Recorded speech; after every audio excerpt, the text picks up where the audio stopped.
সততার পথে সত্যের খোঁজে। আপনারা দেখছেন বি নিউজ বাংলা নেটওয়ার্ক।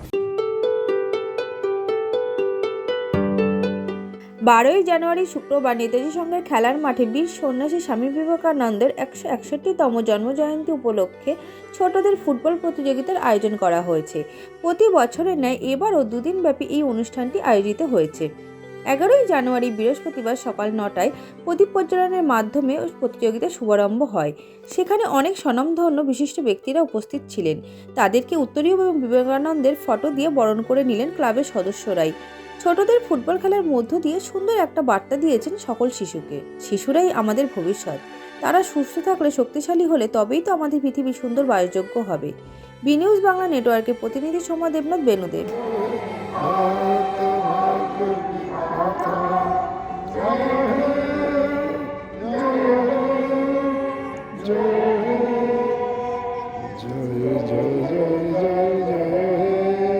দেখুন, এটা প্রতি বছরই অনুষ্ঠানটা হয়।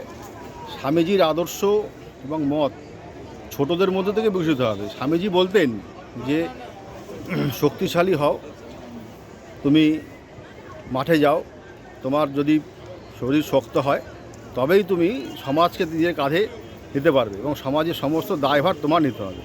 তা ভারত মায়ের যে বীর সন্তান স্বামী বিবেকানন্দ মাত্র 40 বছরও কম সময় আমাদের ধরাধামে ছিলেন, কিন্তু তাঁরা যে মহৎ কাজ এবং তিনি তার প্রতিষ্ঠিত রামকৃষ্ণ মিশন যে মঠ নির্মাণ করেছিলেন তা এটা 125 বছর।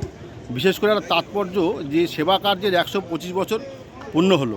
আমরা আজ ওই জন্য এই মঞ্চ থেকে তো ছোটদের মধ্যেও এবং মানুষের মধ্যে আমরা স্বামীজির এবং প্রতিকৃতি আমরা দিয়েছি, যাতে সেবা কার্যে সমাজের প্রতিটি মানুষ তারা নিজেদের উৎসর্গ করেন এবং স্বামীজির যে ভাব, সেই ভাবের ধারা নিয়েই যাতে ভারতবর্ষকে আবার অখণ্ড ভারত নির্মাণ করতে পারি, আমরা সেই জন্যই আজকের এই প্রচেষ্টা।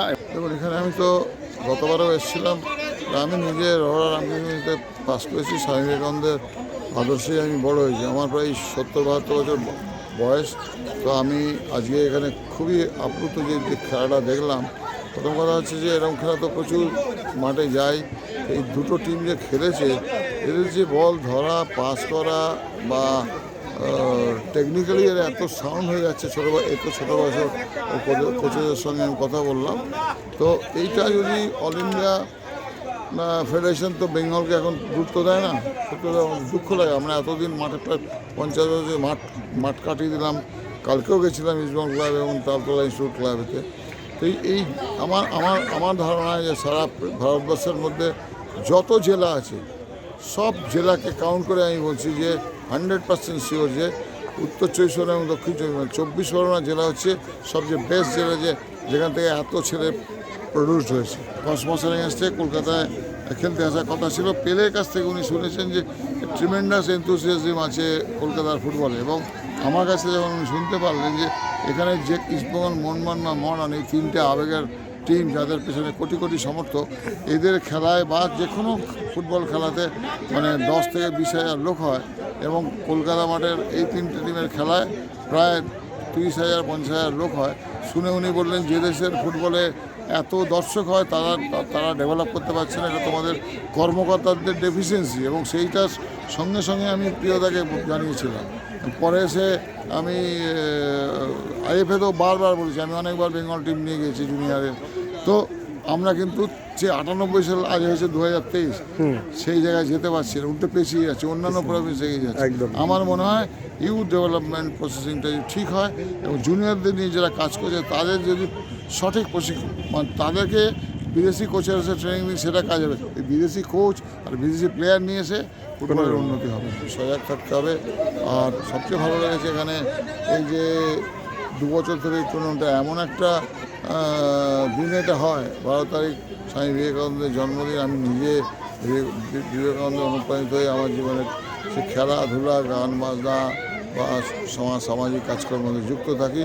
সেই দিনটাকে যে এনারা বেছে নিয়েছেন, এবং আজকের দিনে খেলাটা নিয়ে বলতে পারি এটা হচ্ছে বিউটিফুল ম্যাচ। স্বপনদা 10 মিনিটের মধ্যেই বলছে যে আরে বাপ রে বাপ, অন্তত এই যে প্রায় 7 থেকে 8টা ছেলে আছে যাদের এত টেকনিক্যালি সাউন্ড, এরা যদি আগামী দিনে ঠিক জায়গায় নিয়ে যাওয়া যায় তো আমার মনে হয় 5-6টা প্লেয়ার এখান থেকে আগামী 5-10 বছরের মধ্যে কেউ থাকলো না।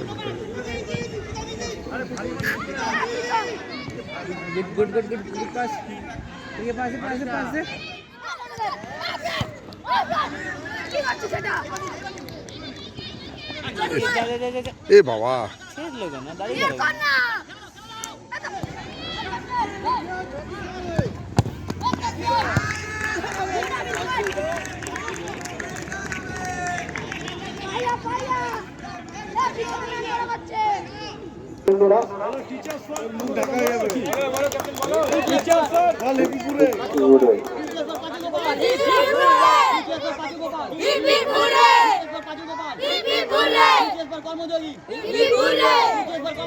নমস্কার, বি নিউজ চ্যানেলের পক্ষ থেকে আপনাদের সকলকে স্বাগত জানাই।